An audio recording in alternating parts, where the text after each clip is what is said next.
अस्सलाम वालेकुम वरहमतुल्लाहि वबरकातुहू।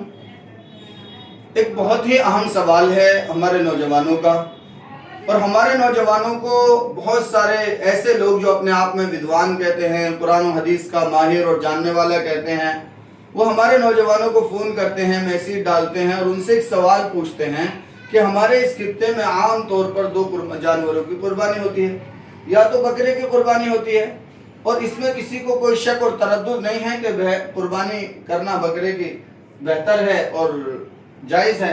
लेकिन इसी के साथ साथ एक और जानवर है कि जिसकी हम कुर्बानी करते हैं, वो है भैंस। तो क्या भैंस की कुर्बानी जायज़ है? वो कहते हैं कि कुरान में इसका तज़किरा नहीं है, हदीस में उसका तज़किरा नहीं है। जब हदीस में और कुरान में इसका तज़किरा ही नहीं है तो फिर भैंस की कुर्बानी जायज़ कैसे है? तो मेरा उनसे एक सवाल है कि ठीक है, हम मान लेते हैं कि कुरान में इसका कोई तज़किरा नहीं, हदीस में इसका कोई तज़किरा नहीं, लेकिन खालिसतन ये कहना कि भैंस की कुर्बानी पर सवाल है, ये भी तो कहा जा सकता है कि इसके गोश्त पर सवाल है, ये भी कहा जा सकता है कि इसके दूध पर सवाल है। तो दूध पर भी गुफ्तगू होगी और इसके गोश्त पर भी गुफ्तगू होगी।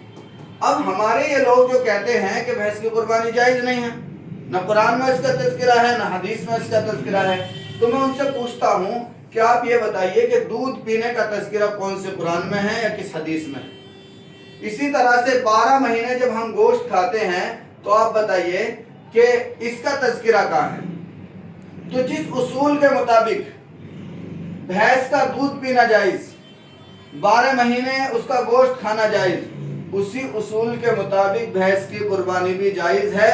लिहाजा कोई नौजवान शशपंज में ना पड़े, बल्कि उनको कहे कि बिल इत्तफाक भैंस की कुर्बानी जायज़ है और इसमें कोई शक और तरद्दुद नहीं है। अगर इसकी कुर्बानी में शक और तरद्दुद आएगा तो फिर भैंस का दूध पीने में भी तरद्दुद आएगा और भैंस का गोश्त खाने में भी तरद्दुद आएगा। इसलिए कोई शक में ना पड़े, बिल इत्तफाक भैंस की कुर्बानी जायज़ है, और आम तौर पर बड़े जानवरों में सिर्फ भैंस की कुर्बानी हमें करनी चाहिए।